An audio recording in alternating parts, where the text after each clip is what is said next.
ان کے پاس یہ معلومات تھی کہ آیت اللہ خامنائی جو ہیں وہ اس وقت یہاں پر موجود ہیں، اور سی آئی اے جو ہے وہ اس کی پہلے سے جو ہے ان کی نگرانی کر رہی تھی۔ تو اب مختلف بحث چل رہی ہیں میڈیاز کے اندر، حلقوں کے اندر، دنیا جاننا چاہ رہی ہے کہ آیت اللہ خامنائی کے بعد جو ہے تو کون جو ہے وہ وہاں پہ سپریم لیڈر ہوگا۔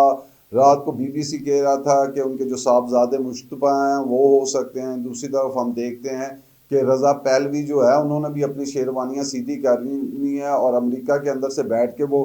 بیان بازی بھی کر رہے ہیں۔ اور اس کے ساتھ لیکن جو اطلاعات ہیں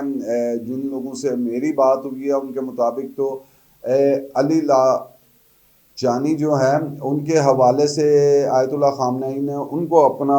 جو ہے وہ جانشین جو ہے وہ نامزد کیا تھا کہ اگر اس جنگ کے اندر وہ نہیں رہتے تو ان کے بعد وہ ان معاملات کو دیکھیں گے۔ ویسے ایران کے آئین کے مطابق جو نئے سپریم لیڈر کا انتخاب ہے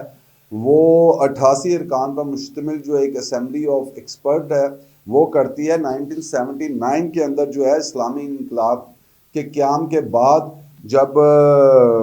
یہ عمل جو ہے وہ اب تک صرف ایک بار جو ہے وہ ہوا، وہ بھی تب جب آیت اللہ خمینی جو ہیں ان کے بعد آیت اللہ خامنائی کو جو ہے وہ نیا رہبر منتخب کیا گیا تھا، اور آج تک وہی اس کے اوپر جو ہے تھے۔ اب یہ اس کی طریقہ کار اڈاپٹ کیا جاتا ہے اور کن کو نیا رہبر نامزد کیا جاتا ہے، لیکن جس طرح میں نے کہا کہ جن مختلف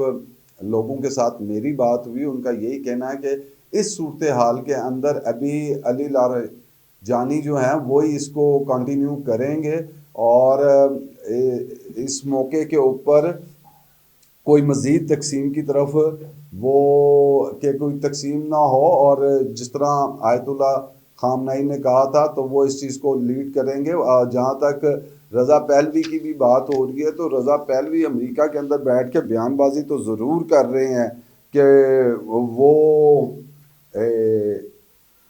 ایران کے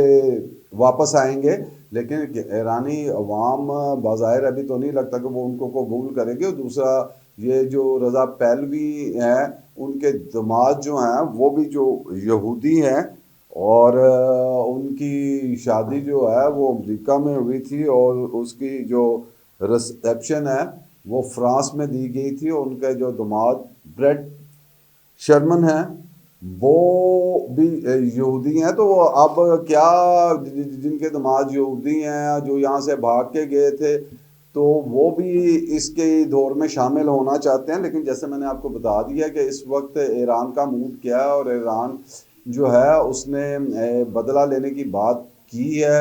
اب وہ کس حد تک بدلہ لے سکتا ہے اس کے اندر بھی یہ دیکھنا ہوگا کہ بہت سے جو اسلامی ممالک ہیں جہاں پہ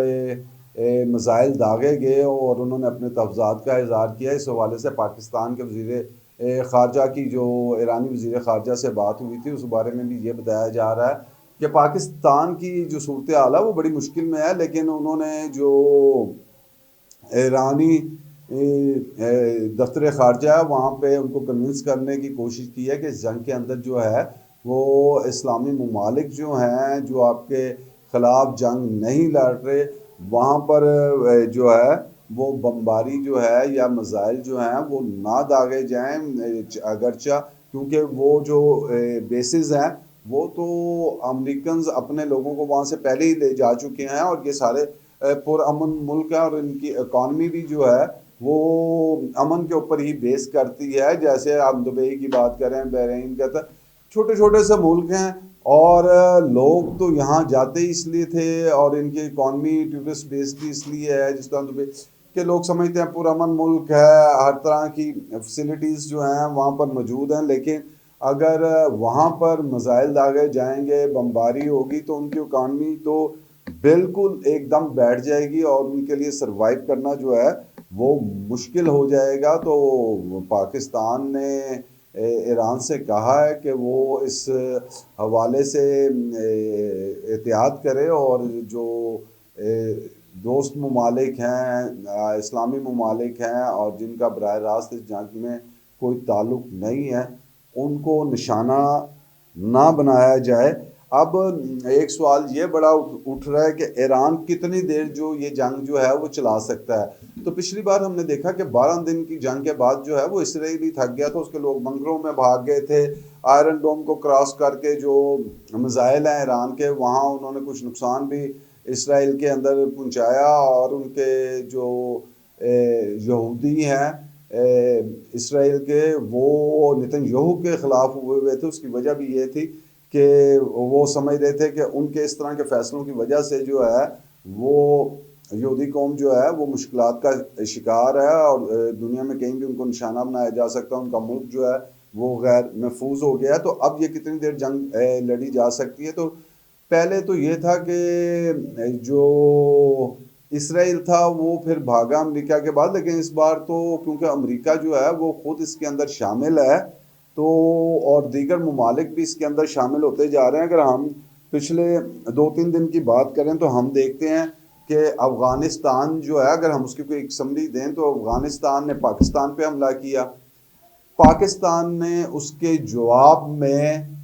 جوابی کارروائی کی اور افغانستان کو پھینٹی لگائی۔ اسی طرح جو اسرائیل ہے اس نے اور امریکہ نے ایران پر حملہ کر دیا،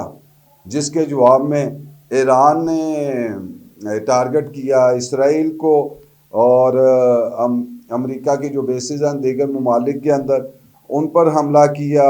اسی طرح ایران نے بحرین میں امریکی بیس جو ہے اس کو نشانہ بنایا۔ روس جو ہے وہ پہلے ہی سے جنگ لڑ رہا ہے، اور دبئی، سعودیہ اور دیگر ممالک کے اندر بھی جو ہے وہ یہ میزائل داغے گئے ہیں، بمباری ہوئی ہے۔ تو ہم کہہ سکتے ہیں کہ اس وقت یہ 8-10 ملک جو ہیں وہ ایک دم جنگ کے اندر آ گئے ہیں، اور اگر اس آگ کو نہ روکا گیا اور کوئی بھی پرووک ہو گیا، طیش میں آ گیا، کوئی مس کیلکولیشن ہوگی تو یہ مزید بڑھ سکتی ہے۔ تو ابھی تو ہم اس کو منی عالمی جنگ کہہ سکتے ہیں، یا ہم کہہ سکتے ہیں کہ یہ عالمی جنگ کا جو تیسرا سیزن ہے وہ شروع ہو گیا۔ اب اس کو جتنی جلدی یہاں ختم کر دیا جائے تو اچھا ہے، نہیں تو اگر اس میں دیگر ممالک شامل ہوتے چلے گئے تو نہ صرف یہ خطہ بلکہ پوری دنیا کا امن جو ہے وہ خطرے میں پڑ جائے گا۔ اور اس حوالے سے یہ بھی میں بتاتا آپ کو چلوں کہ جو کمیلا ہیریسن ہیں، وائس پریزیڈنٹ تھی یہ امریکہ کی، انہوں نے خود کہا ہے کہ جو ڈونلڈ ٹرمپ ہے امریکہ کو جنگ میں دھکیل دیا ہے، امریکی قوم یہ نہیں چاہتی، یعنی وہ کہہ رہی ہے امریکی قوم نہیں چاہتی تھی، لیکن جو حکومت ہے اس نے امریکہ کو جو ہے وہ اس جنگ میں دھکیلا ہے۔ ایران میں رجیم چینج جنگ کی انہوں نے اس کو اپوز کیا، اس کی مخالفت کی ہے کمیلا ہیرس نے، اور کہا کہ ٹرمپ نے تو یہ وعدہ کیا تھا کہ وہ جنگوں کا خاتمہ کریں گے، لیکن اس نے خود جو ہے وہ جنگ کا آغاز کر دیا ہے، اور ہمیشہ کی طرح یعنی ایک یہ جھوٹ بولا ہے۔ پچھلے سال انہوں نے کہا تھا جب ایران کے اندر حملہ کیا گیا تو انہوں نے کہا وہاں پہ جو ان کی نیوکلیر جو طاقت ہے یا ان کو جو پروگرام ہے، ان کا نیوکلیر پروگرام ایران کا، وہ ہم نے تباہ کر دیا۔ تو اس وقت بھی انہوں نے جھوٹ بولا تھا، اپنی انتخابی مہم کے اندر بھی انہوں نے جھوٹ بولا اور کہا کہ ہماری فوج کو ٹرمپ کی اپنی مرضی کی جنگ کی خاطر جو ہے خطرے میں ڈال رہا ہے۔ تو وہ بھی یہ بات کر رہی ہیں کہ امریکن عوام یہ بات نہیں چاہتی کہ وہ جنگوں کے اندر جائے، لیکن میں نے یہ بتاتا چلوں کہ یہ جو حکمران ہوتے ہیں وہ اس طرح کا بیانیہ بناتے ہیں، جس طرح ڈونلڈ ٹرمپ نے بھی بنایا، اور انہوں نے کہا کہ ہم امریکی مفادات کے لیے، اپنی عوام کی تحفظ کے لیے، دنیا کے امن کے لیے جو ہے وہ ہم یہ حملہ کر رہے ہیں کہ اس کے پاس نیوکلیر ویپن ہے وہ استعمال نہ ہو جائیں۔ یہ ایسے ہی ہے جیسے عراق کے بارے میں کہا تھا، اور پھر ان کا وہ غلط ثابت ہوا۔ تو یہ سب کو پتا تھا کہ وہ کس چیز کے لیے یہ آپریشن کرنا چاہ رہے ہیں۔ اگر یہ رجیم چینج کی بات تھی، اور اگر آیت اللہ خامنائی جو ہیں وہ شہید بھی ہو گئے ہیں، تو کیا اس کے بعد یہ رجیم چینج ہو گیا ہے؟ کیونکہ ان کے بعد کے جو ان کے جانشین ہیں جو انہوں نے نامزد کیے وہ، اور ایران کی جو اس وقت قیادت چل رہی ہے، اس میں کسی نے بھی یہ نہیں کہا کہ وہ سرنڈر کرتے ہیں، رجیم چینج کرتے ہیں۔ اور جس کو امریکہ لے کے آنا چاہے، اسرائیل لے کے آنا چاہے، بلکہ انہوں نے کہا کہ ہم بدلہ لیں گے۔ اور دنیا نے دیکھا ہے کہ ایک 86 سال کا جو بزرگ تھا وہ آیت اللہ خامنائی، وہ جھکا نہیں، وہ بکا نہیں، وہ ڈٹ کے کھڑا رہا۔ انہوں نے یہودیوں کی بالادستی کو قبول نہیں کیا، اور ایک بنسبت اس کے کہ وہ جھک کے اور غلامی میں مزید کچھ سال جی لیتے، انہوں نے عزت کی موت کو ترجیح دی اور شہید ہو گئے۔ تو ایرانی قوم جو ہے وہ، اور ان کی جو پیچھے اب لوگ ہیں وہ کھڑے ہیں اور ڈو اور ڈائی کی پوزیشن میں ہیں، بدلہ لینے کی بات کر رہے ہیں۔ کیونکہ اگر آپ کو رنجیم چینج کرنی ہے تو آپ کو اب یہ فضا کے اندر سے ساری چیزیں تو نہیں ہونے کہ میزائل مار کے تو چینج نہیں ہو سکے گی۔ تو وہ رضا پہلوی ہوں تو ان کو بھی اگر ایران کے اندر بوٹس آن گراؤنڈ تو آنا ہی ہے نا، آپ کو زمین پہ اترنا پڑے گا، اندر آنا پڑے گا۔ آپ لوگوں کو ٹارگٹ تو کر سکتے ہیں، لیکن آپ لوگوں کے دلوں کے اندر جو ہے وہ اپنی محبت اس طرح طاقت سے تو پیدا نہیں کر سکتے۔ تو اس وقت اگر ہم اس سارے خطے کی صورتحال کا جائزہ لیں، اور خاص طور پہ کل جو یو این او کے اندر جو سنا کہ ان کے سیکٹری جو ہیں یو این او کے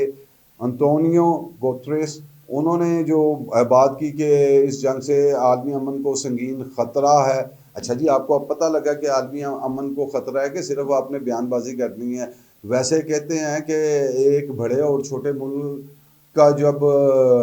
معاملہ یو این او میں جائے تو یو این او ہمیشہ بڑے ملک کے ساتھ ہوتی ہے، اور اگر دو بڑے ملکوں کا وہاں پہ کوئی کیس جائے تو پھر یو این او غائب ہو جاتی ہے، بڑے ملک آپس میں فیصلہ کرتے رہتے ہیں۔ تو آج آپ کو پتہ لگا جی عالمی امن جو ہے اس کو سنگین خطرہ ہے۔ یہ سنگین خطرہ آپ کو حملے سے پہلے نہیں پتا، پچھلے سال کیا اس وقت نہیں پتہ لگا۔ عالمی قانون کی پاسداری کی جانی چاہیے، تو کس کو پاسداری کرنی چاہیے جی؟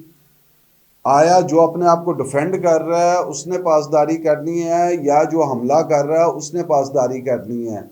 کیا پاکستان نے پاسداری کرنی ہے یا افغانیوں نے کرنی ہے جو آ کے یہاں دہشت گردی کرتے ہیں، جو آ کے تخریب کاری کرتے ہیں؟ آیا پاسداری بھارت نے کرنی ہے کہ پاکستان نے کرنی ہے، جو کلبھوشن یادیو سے لے کے اور دوسرے اپنے ایجنٹ یہاں پہ بھیجتے ہیں، معصوم لوگوں کو ٹارگٹ کرتے ہیں؟ آیا پاسداری پاکستان نے کرنی ہے کہ بی ایل اے نے کرنی ہے جو تخریبی سرگرمیاں چلا رہی ہیں؟ اسی طرح پاسداری ایران نے کرنی ہے یا اسرائیل نے کرنی ہے جو معصوم لوگوں کو جا کے جو ہے وہ عام شہریوں کے اسکول کی بچیوں کو نشانہ بناتا ہے؟ آیا پاسداری امریکہ نے کرنی ہے جو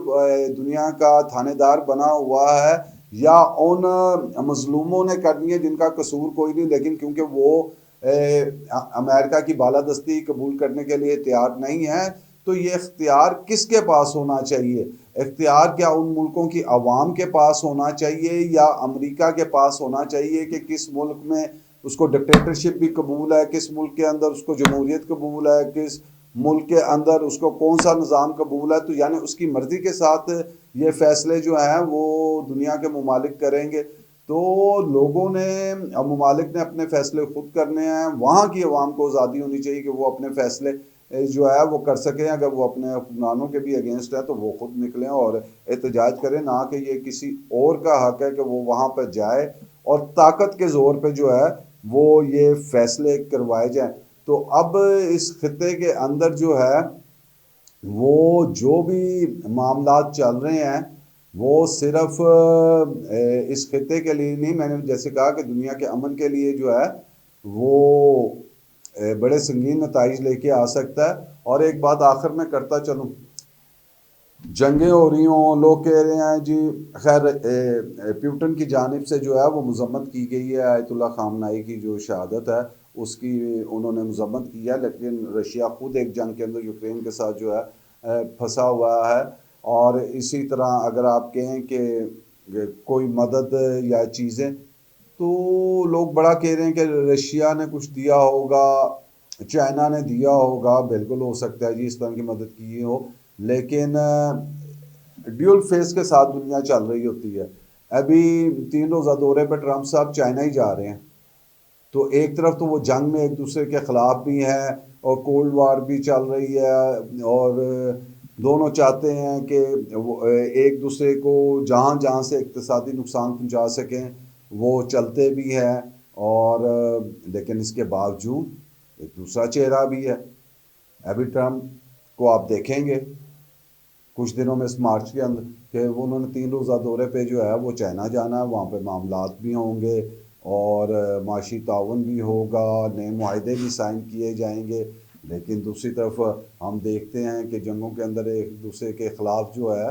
وہ چیزیں بھی فراہم کی جاتی ہیں اور کوشش کی جاتی ہے کہ کسی طرح کسی کا کندھا استعمال کر کے تو دوسرے کو نقصان پہنچایا جا سکے۔ تو اس ساری صورتحال کے اندر پاکستان نے دیکھنا ہے کہ اب ایران نے جہاں بھی بم مارے ہوں،